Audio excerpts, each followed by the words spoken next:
Vayikra el Moshe, it says that Hashem called to Moshe. Ali de Tzadik, Shedan es hakol lechavschus, through the Tzadik, the righteous element that's in all of us. And from that righteous element, there is a judgment of chavschus, which means the tendency of the soul is not like the ego, and the tendency of the ego, which is towards negativity, and towards judgment and towards deficiency, but the tendency of the soul is towards positivity, towards resonance, towards unity. And it's able to see in every human being and draws out from every human being nekudos toivos, which are positive points.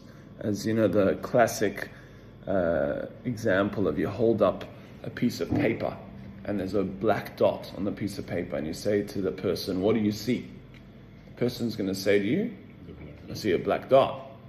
But you can ask them, what about the whole black background, which is white? About the majority, which is positive, which is white? So the soul sees the backdrop, it sees the white, it sees the positive space, while the ego sees the black dot. That's its job. Now what Vayikra el Moshe, the calling out to Moshe, Rabbi Nassan is going to explain, is about seeing the world from the soul, as opposed to seeing the world from the ego. And what the world of looks like from the perspective of the soul is it looks for the nekudos toivos, it looks for all of the positive elements, it looks for the backdrop of white, as opposed to the black dot. And this is coming to teach us the derech, the way for the Jewish people, that everyone is able, they're able to not only see in other human beings positivity, they're not only able to see in other human beings resonant elements, but in themselves as well. If a person questions, what is one's relationship with themselves? So there's generally issues, not good enough, I have more to gain, I have more to achieve. But he's saying that the essence of oneself, when a person is able to see themselves from their soul, they're able to see and start off with nekudos tovos. And the Chafetz Chaim said this. He says, it's important that every person does something called cheshbon hanefesh. Cheshbon hanefesh is to really consider where can they grow, where can they improve, where can they expand in their vessels. But he said that it's primary, that a person prefaces the cheshbon hanefesh with a positive cheshbon. So they have to say to themselves, what positive things have I achieved? What elements am I doing right?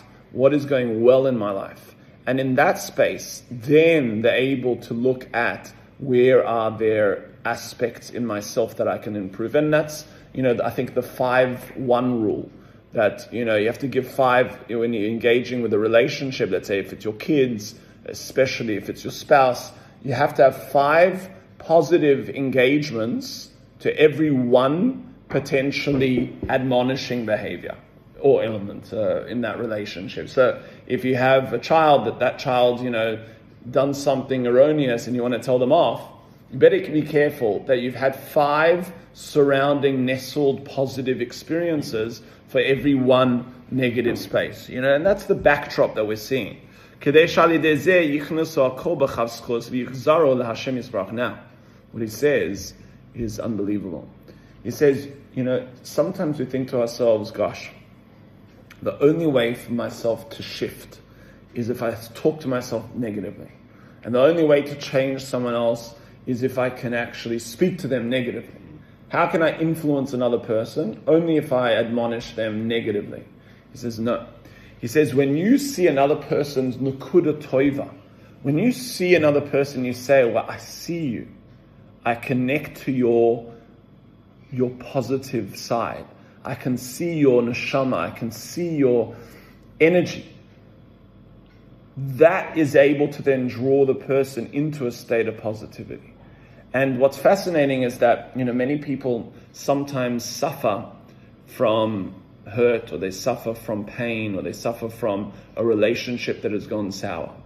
And then every time they see that person, they only focus on the negativity. They only say to themselves, oh, I hate that person. I despise that person. What Rabbi Nachman is teaching us is that you have to try and enter into the energy of the soul. And you have to try and see what elements of that person can I resonate with? Can I shine love and gratitude to that person? In that, I can actually draw them into a space of positivity. And that's the Nakuda Toiva that a person has to function from, as opposed to falling into the negative side.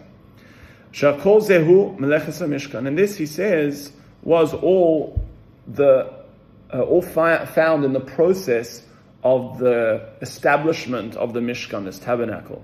Ki zeh hatzadik boine Mishkan, shemesham mekablim hatinokos hevel pien shein boi chet, shezeh b'chinas Alef zeira de Vayikra. He says, this is the entire construction of our spiritual sanctuary.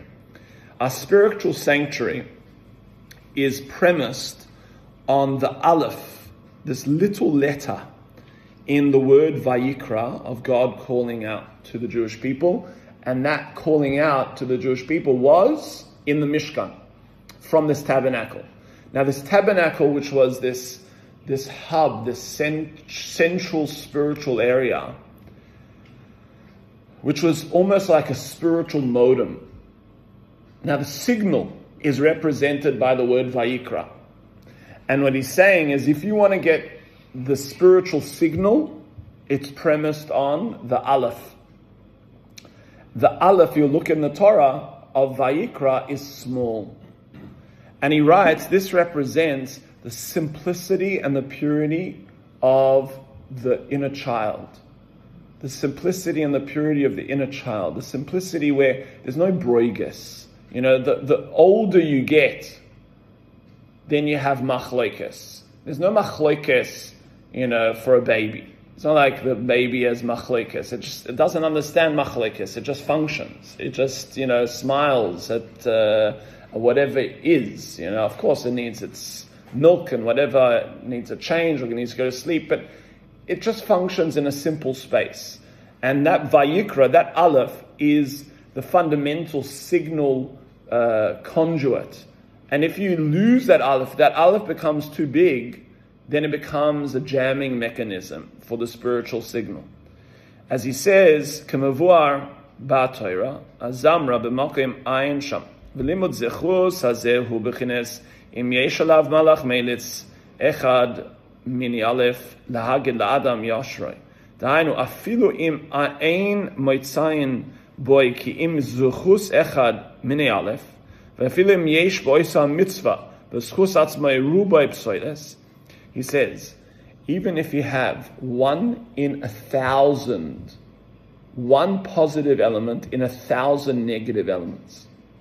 I mean, can you imagine life like that? We live life with a positive backdrop of white, with one little dot, that affects us.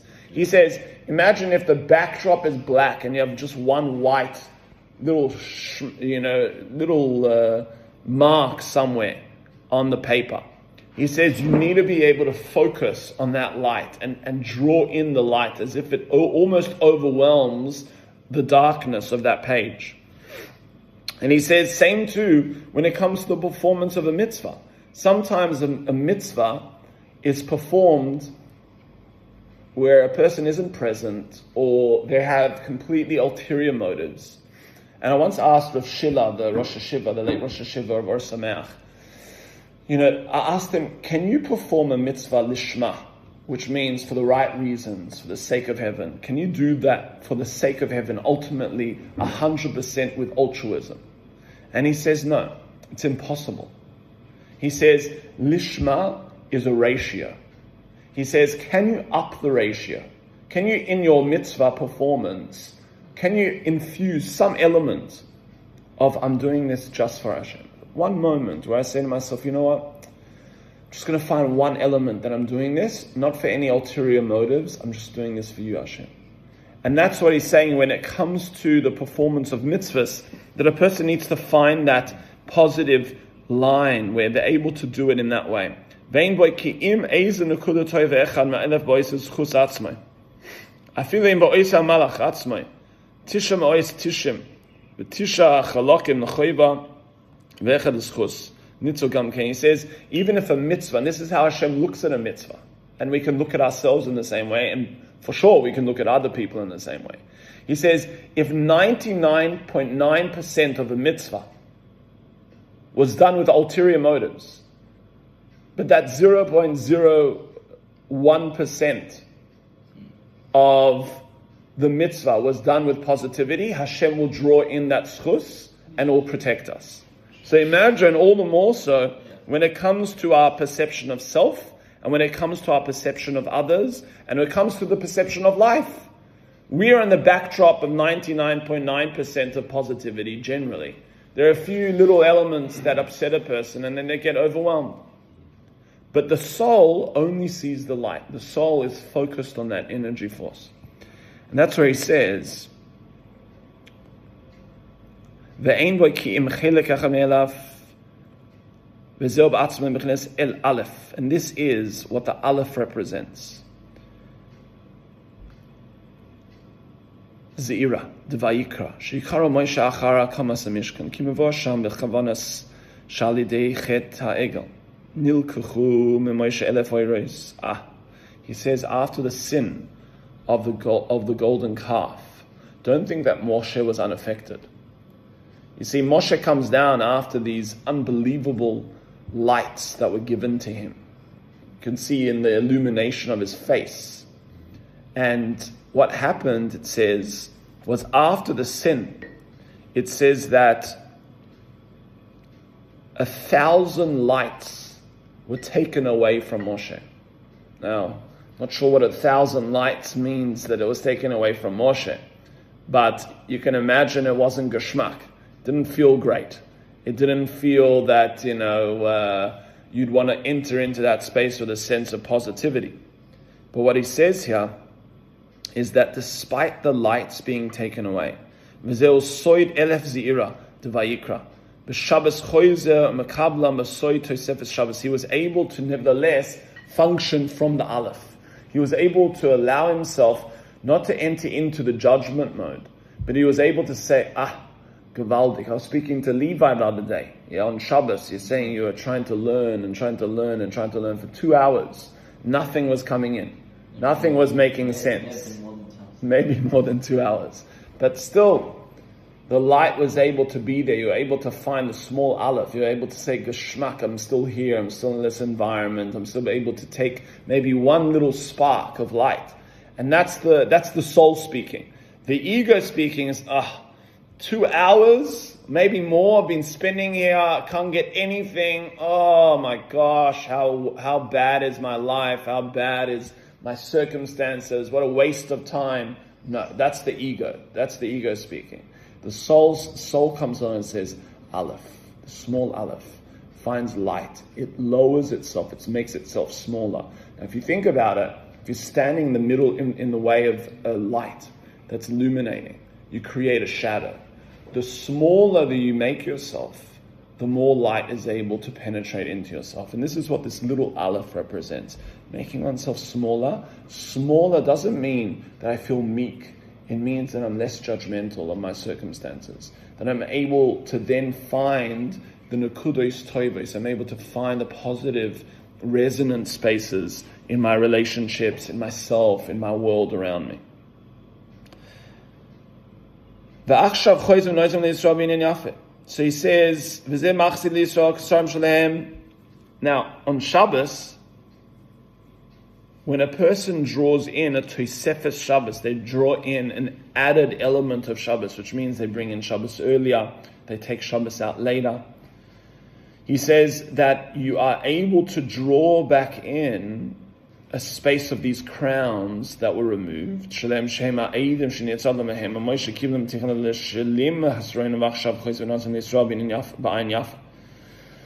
Ubeilek Sarmi Yoshim Yisrael to Yisrael Shabbos v'kol Erev Shabbos Ayin Sham v'kol Zeh al Pi Hanal Ki Moshe Shu Tzadik HaEmes Al Yedei Zchus Shemelamed Al Yisrael Moitze Behem Nekudas Tovos Afileim Heim Choyte Me'oid K'moi b'maisa egel, Rachmana litzlan, shekoilel avodah zara, v'gilui arayis, v'shvichos damim. You can imagine Moshe Rabbeinu coming down, and he sees the Jewish people steeped in idolatry, immorality, and murdering one another. I mean, this is the most dreck of dreck.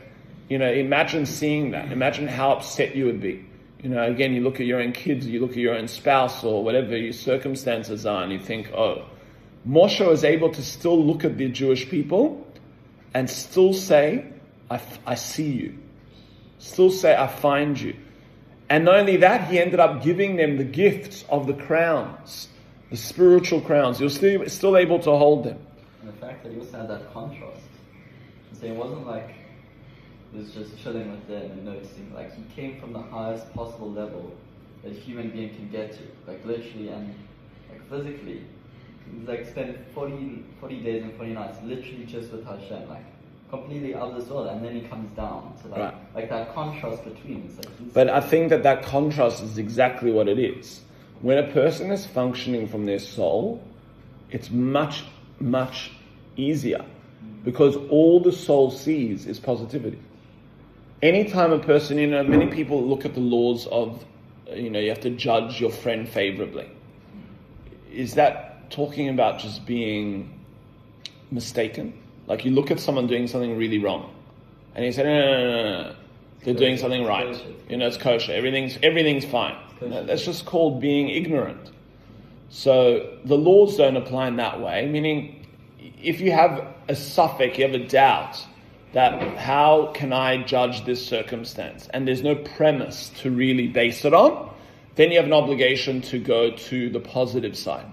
Now, what it's brought down by the sages is that the idea of judging favorably is centering oneself in the soul, which only sees favorably. Where one who speaks Lashon Hara, speaks negatively and disparagingly, is functioning from the blockage of self. That's why the laws around Lashon Hara and the prohibition of speaking negatively is so problematic from a spiritual standpoint. It's so destructive. It's because you're creating blockage in your life, because that's where you're seeing from. One of my rabbis told me that his rabbi was a Makubal, Kabbalist, and he had the ability, when shaking someone's hand, he could tell what sins they performed in their life. And there's, speeches of or concepts of the Arizal, being able to look at a person's forehead and being able to see what sins they've performed. And they asked this rabbi, my rabbi asked this rabbi, is this always? Like, you always get this? It's like pretty hectic, to shake his hand. He says, no. He only gets this ability to see the sins of others while shaking their hand when he's on a low spiritual level. If he's on a high spiritual level, all he sees and all he connects to is their neshama. All he connects to is the love and the connection of their soul and the light of their soul. And that's what you're seeing. Moshe Rabbeinu comes down from the mountain, not from a state of judgment. And you have these spiritual individuals that enter into this form of judgment. Everything's wrong. You're wrong. This is wrong. Everything's wrong in the world. That's not spirituality. The ability to have spirituality of Rav Kook, they had a Meister of Rav Kook who once traveled to some random moshav. And it was a completely irreligious moshav. No shul there, just treif. Everything was no Shabbos observance. And he just rocks up. And he spends Shabbos there. And they asked him, what are you doing here? And he's just in a total warm space, total warm energy. There's no food for him to eat. He finds a few vegetables that he can eat and a few things that he can engage with. He had to, But he spent Shabbos there, and he was able to function not from a space. A general observant Jew would come into that space and be like, oh my gosh, they're cooking on Shabbos. There's all this negativity around me. There's just flagrant Shabbos desecration and no kosher food and no shul. But he was able to connect with them, and he was able to draw out a positive light from them and bring them back to a sense of connection. And that he transformed. Eventually, that entire moshav was able to, through that experience, build a shul, and they were able to see, wow, we can actually connect. And that's the same in our relationships. It's very easy to just, be a negative force to create contrast. But what the soul does is it creates a state of synergy. And that's where we see that Afal Pikein, who moiser nafshay, and even though they sinned, Moshe Rabbeinu was moiser nafshay. He gave his life up for them. He was willing to erase himself for them still. But and through that energy, he was able to find the positivity and bring them back to Hashem. And that's how they merited to build the ultimate spiritual modem, lahavdil. They're able to build this energy force of spiritual resonance was only from Moshe Rabbeinu's ability to nullify his negativity and only see positivity. And through that, he was able to then tap into the small Alef of the Vayikra. And that's what Rabbi Nachman brings on Shabbos. It's prohibited to be upset and to be angry. Prohibited. He says, whatever happens, something doesn't go your way, something's not right, something's not enough flavor in the meat, or not enough. It's a lovely one to work on. Yeah, lovely one to work on. Yeah. So whatever's lacking, you don't see the lacking. That's the avodah of Shabbos. I once asked Rav Loichta, what can I work on Shabbos? How do I make Shabbos better? So he says to me, if the salt's not in front of you, don't ask for it. Don't ask for someone to pass you the salt. So again, what does that mean? It means that you work on a state of not feeling lacking. That's what it means. Because from the soul, there's no lacking. Only from the ego, there's a state of lacking.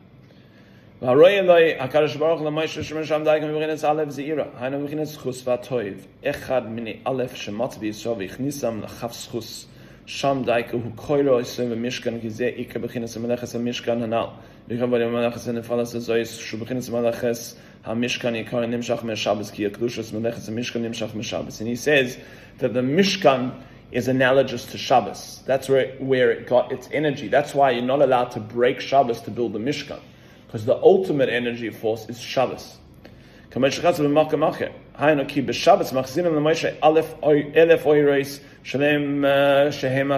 is when we got back these 1,000 crowns that were lost, 1,000 spiritual energy conduits. Shabbos.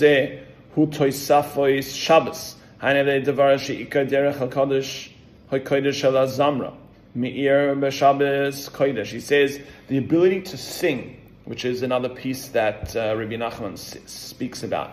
If you think about a song, the idea of a song or a beautiful song, anyone can sing, but it's not called a song. A good song is able to pick out the tunes, the beautiful elements that are then able to be strung together. And what Rabbi Nachman speaks about is the ability to sing in life. And to sing in life means, how can I function from song? How can I function from the ability of stringing positivity together rather than existing from negativity? When the dark side comes into my life and starts to say, whoa, and how bad, and how I haven't achieved, and what more do I need to do? Say, whoa, let me function from a positive space. Let me understand how positive things are, what elements are going well in my life. And even if it's 1 in 1,000, focus on that one that you've done. Focus on the positivity that you've done. It might be in the past, might be an aspiration for the future, but hold on to that energy and then draw light into the circumstance that you're in, because that energy is what's going to allow the creativity and the positivity and the motivation of self to function. And there he concludes, this all comes from the ability to see the toiv.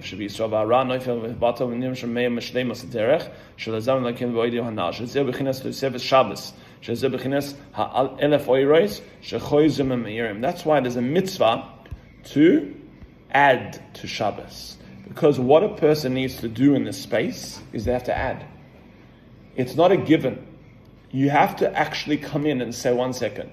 The automatic way of looking at that paper with the black dot is to say, I see black dot. That's the automatic. That's where the eye goes to immediately. you have to shift out of that space. And that's what Shabbos requires you to draw in added energy into the space. And this is all found in the small Alef of Hashem drawing and speaking to us. It all comes from Moshe Rabbeinu's ability to tap into his inner child, to tap into his simplicity, to tap into his non-judgmental space, which is represented by the smaller Aleph, and then you can have Hashem calling out to you. So please God, should be with bracha, should be able to experience the light and the spiritual energy that we seek in our lives.